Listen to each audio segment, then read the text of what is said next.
Isa sa mga natutunan namin ni Jam ngayong nag-resign muna kami sa mga trabaho namin para enjoyin ang summer dito sa Canada ay ang pagiging resourceful. For transparency, ngayon wala kaming trabaho.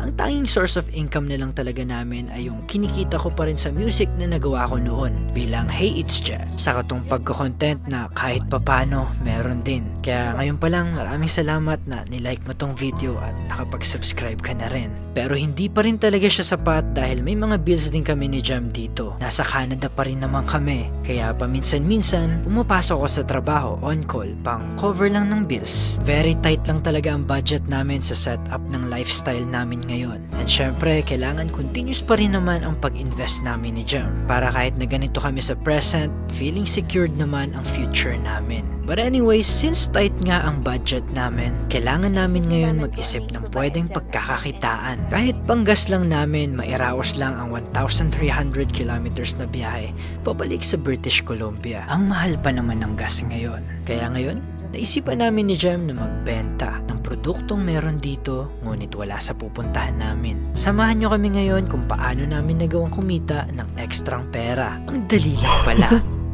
Sold out na tayo. Masaya ako na nahihiya kasi ang dami pang order. Pero bago ang lahat, balikan natin ang simulan ng kwento. Today is another day and may kami ngayon. Side May quest. side quest kami ngayon. At dahil medyo naboboard na kami kasi wala namang magagawa dito sa Saskatchewan, gusto na namin umuwi and wala kaming panggas. And kaya namin to dala. Kung napanood nyo sa nakaraang video namin, kaya namin to dala kasi dito namin i-imbak mga bibilihin namin dito na hindi mabibili dun sa babalikan namin. Supply and demand. Kaya ngayong araw, ito ang side quest namin. Di pa namin alam kung ano yung bibilhin namin, pero magbabuy and sell kami. Kaya nagdala na lang kami ng cooler just in case may mabili kami sa Regina. Ano kaya sa tingin mo ang mabibili natin, Lab, na mabebenta natin doon? Pagkain. Dapat makaisip tayo ng niche na may bibili sa certain niche na yun. Hindi, What if target natin Filipino? Pagbebentahan natin Filipino community. Ayun, babiyahe kami ngayon papuntang Regina. An hour away from here sa Musjo, sa Yun tinulayan namin. yun yung capital ng Saskatchewan. Doon kasi yung parang yun yung parang pinaka-city na closest dito sa town na to, which is Musjo. Nasa 30 to 40 minute drive lang siya. Tapos, doon kasi yung kabihasnan, doon nag-iigib, nandun yung mga tao, nandun yung modern technology. Nandun yung mga AI, mga robot. Makikita nyo mamaya. Pero yeah, dito kami sa Saskatchewan. Almost gitna na to ng Canada. Sama kami ngayon, yung friend namin na si Kurt. Siya pumasok ng work, kaya makakasama namin siya today. Yun hindi yung pumapasok. Nagkakasakit yun sa trabaho pag nandito kami. Ayun yung may sakit, oh. Gusto lang sumama eh. Grabe, napaka-flat talaga dito. Walang hint ng bundok. Ewan ko kung nakikita nyo. Nandun makikita nyo may mga building dun, oh. Napakalayo niya pa pero kitang-kita mo na ayun na yung city na pupuntahan namin. Ganito ka-flat dito sa Saskatchewan. Ay no, flat na flat. Oh my gosh! Andito nga sila! So, may kakainan kami ngayon. Food truck lang siya. Huling kain pa namin, 2019. Ano siya? Bannock burger. Bannock is an indigenous bread. Fry bread siya. Tapos ginawa nilang burger. And ngayon, makakakain na ulit ako. Pinapost lang kasi nila yung location kung nasaan sila banda. So, wala talaga silang parang permanent location. Buti na lang, kagabi, nag-post sila na tomorrow, which is today, nandito daw sila sa may wholesale club. So yes, ito try natin siya ulit. Bannock itself, masarap na siya. Pero, pag ginawa mo pa siyang burger bun, the best. Ang sarap. Nakatikim ka na niyan. Yung banok lang. Yung burger lang. Makdo lang. Okay, let's go. Dito nga siya. In order namin, Bannock bites. Bannock bites and a burger. Sobrang sarap niya. One of the best burger. And sana ito yun. Wow. Ito. So good. Parang pandesal. Ito? Ang lambot sa loob. Sarap ang lambot. Yan natin ng hot sauce. Burger tayo.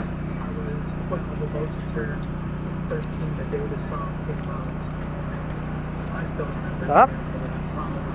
Sarap ng ano niya, bun niya. Lambot. Ano naman sabi mo?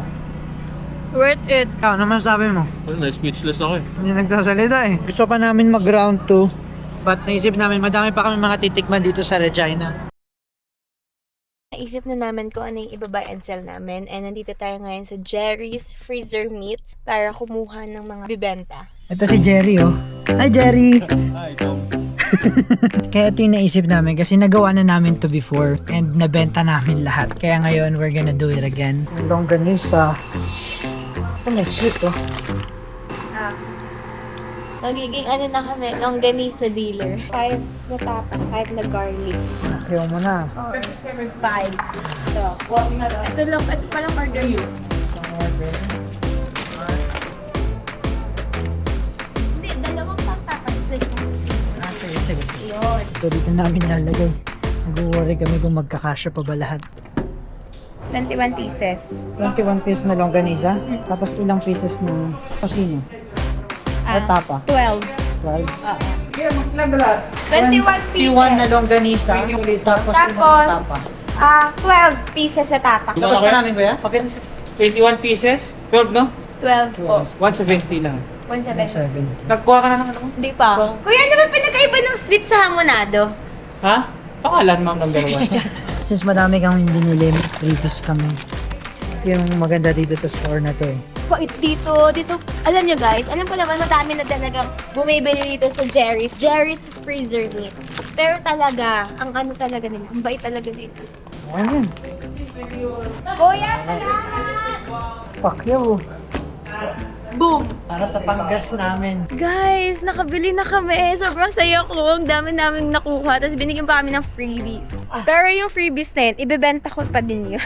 So sana bumili kayo, please. O, kahit na wala kaming trabaho ngayong summer, may mga extra racket kami ni Jam. And ngayon sa biyahe namin na to, magiging reseller kami ng longganisa. Pwede nyo na i-save yung number ko bilang longganisa dealer. Ito kadami nabili namin ngayon. Longganisa. Dadalhin namin to sa British Columbia sa lugar namin. Ibebenta namin to para makabawi sa panggas sa biyahe namin ngayon. Okay, babalik na kami sa British Columbia. Laman nito ang sasagot sa gas namin. Bago kami umuwi, dumaan muna kami dito sa Dandy's. Dito lang kami ni Kurt. Kuha ko na yung chun chun. This is my favorite corn dog. Ay! Kinabukasan nga ay may problema kami ni Jam. Nung nakaraang araw ay may ginawang price list si Jam. Sinad nga namin ito sa mga Filipino group mula pa sa amin kung saan potential na may buyer. Hindi nga namin akalain na may mga buyer na agad kami, hindi pa kami nakakaalis dito. Tapos ang problema, nagkulang pa kami ng supply. Mahal, ilan yung tosino na order? 2, 3, 4, 5, 6, 7, 8. Next, 1 tosino, 1 tapa. Kaso, may isa pa kaming problema. So ngayon lang namin itetest kung masarap ba talaga itong longganisa. Although natikman na namin siya last year, nasarapan kami. Nakapagbenta din kami. Kaso, hindi pa kami nakakaalis. 2 taon na nakapagsabi sa amin na hindi na daw masarap tong longganisang ito. Reputasyon namin yung nakasalalay dito. Ano? Legit kinakabahan ako. Dami pa namang order. I'm just hoping na itong batch na nabili namin ay good batch. Na masarap. Mukhang okay naman siya so far. Ito na, naluto na ni Jack. Matitikman na natin.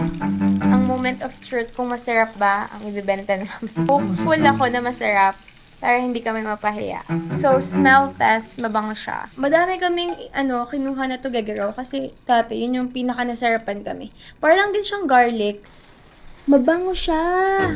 Uy, ang OA nyo naman. Hindi naman siya taba. So, hindi siya puro taba? Hindi siya taba. Bango. Ito guys, ang tugagarawhan na binibenta namin. Para din siyang garlic, pero alam ko mas madaming garlic. Game, 1, 2, 3. Unang lapat pa lang sa dila ko, okay siya. Masarap ang timpla. Masarap. Hindi nakakahiya.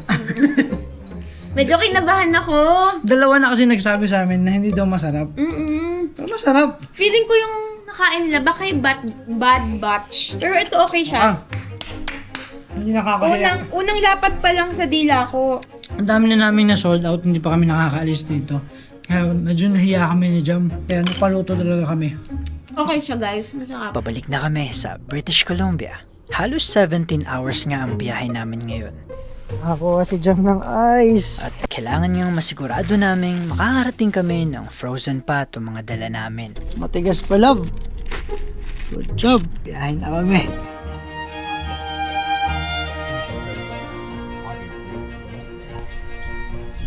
Tuwang-tuwa talaga ako dito, nakasurvive siya. Akala nyo na survive niya ang 1,700 kilometers na tinakbo namin. Holy! And eto na ang sagot sa gas namin. Nag-worry kami ni Jam na baka natunaw. Lalagay agad namin sa freezer at unti-unti namin tong i-distribute. May magandang balita si Jam. Ano yan? Sold out na tayo. Masaya ako na nahihiya kasi ang dami pang order. So ngayon, ika-cancel ko yun. Kasi eto, bayad na to eh. Sold out na kami. So sinasabi mo, nung isang araw nahihiya tayo na baka hindi masarap.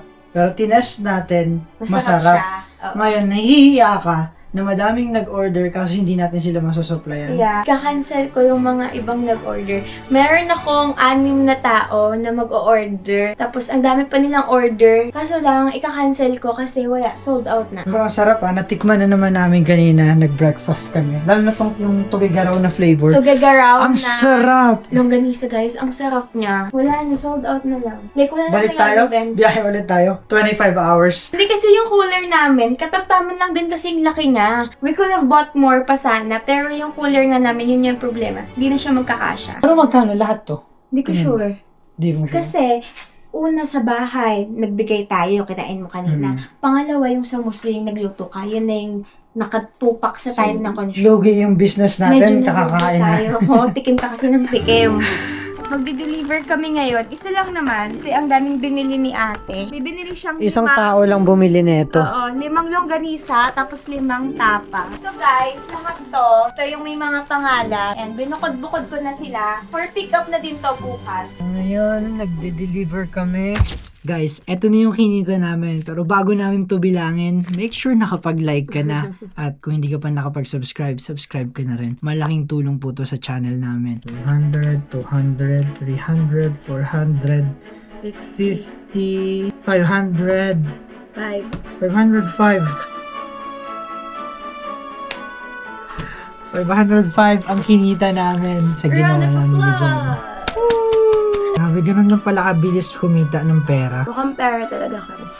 Hindi naman kami makaba. Alam nyo guys, hindi naman masamang pag-usapan ng pera. Hindi masamang maghangad ng pera dahil yun naman talaga nagpapatakbo sa buhay natin dito sa mundo. We need money, but not too much na in a way na nakakalimutan na natin ng Wala ka ng parang humility, hindi mo na alam kung saan ka nang galing, saan ka nagsimula. Parang, yung wala na yung time. Parang ang drive na lang ng buhay mo is pera. Which is, pera is just how you supplement the way you wanna live your life. Alam nyo sa ginawa namin, na-open up sa isip namin ni Jem, mas na-comprehend namin kung paano nag-work ang entrepreneurship or like pagbebenta, pag-buy and sell.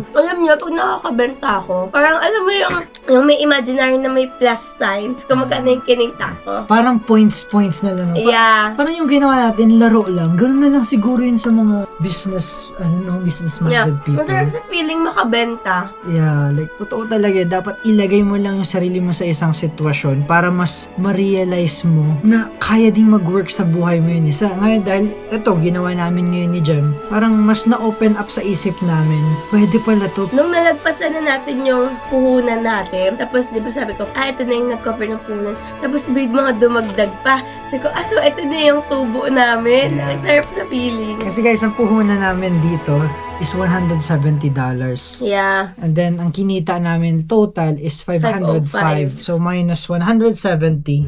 335. 335 ang kinita namin. Mhm. So, yung pinanggas namin is nasa 300 din. Ang maganda pa dito, hindi kami masyadong napagod. Hindi siya sa amin super hassle. Yeah. Kasi, pumunta lang kami sa store, kumuha kami ng mga products. Tapos kahit di kami pumunta dun sa store na yun, mamamasyal pa din naman talaga kami dun sa area na yun. Parang ginawa lang naming side quest. Ang pagbenta namin, 2 tao lang yung belentahan ko. 2 tao lang yung chinet ko. So, si ate, ang dami niyang naalukan. Kaya ang dami sa kanyang bumili. So, ngayon, dun dumaming orders namin. So, ngayon parang naisip ko na we could have sold more. Yeah. Kasi ang napagbentahan lang talaga natin, ang napagsabihan pa lang namin is couple of people. How much more kung, Hindi namin siya pinost. yeah. Diba never tayo nag-post? Guling, no? Supply and demand. Ngayon ko lang tuloy na-realize na parang sa business, you don't have to own the product. You just have to know how to sell it. True. And how to put that product to people na interested. Supply and demand. So, yung biyahe naming 21 hours papuntang Saskatchewan from British Columbia, wala kaming binayad doon, wala kaming ginastos sa gas, and actually may extra pang konti, which is yun yung ginamit namin sa mga pagkain. Grabe, life hack. Ganun lang pala mag-travel. Pero nyo, parang in one day, naka 335 kami nung wala masyadong ginagawa. Pinick up lang talaga namin yung longganisa. Tapos nag-chat lang ako dun sa 2 taong yan. Kaya maraming salamat po sa mga bumili sa amin. Actually, hindi din nakakahiya yung binenta natin. Kasi parang, actually, dun sa $170 na puhunan namin, meron na kaming take home lang na siguro 5 pirasong pack ng longganisa na kinakain namin ngayon, and we so love it na. Minsan nga, nagsisisi kami bakit namin binenta yung karamihan namin nabili. Yeah, masarap Kasi talaga ang siya. sarap talaga. Ngayon tuloy tuwing travel tayo, nag-iisip na ako kung ano yung mga pwedeng ibenta sa pagbalik natin.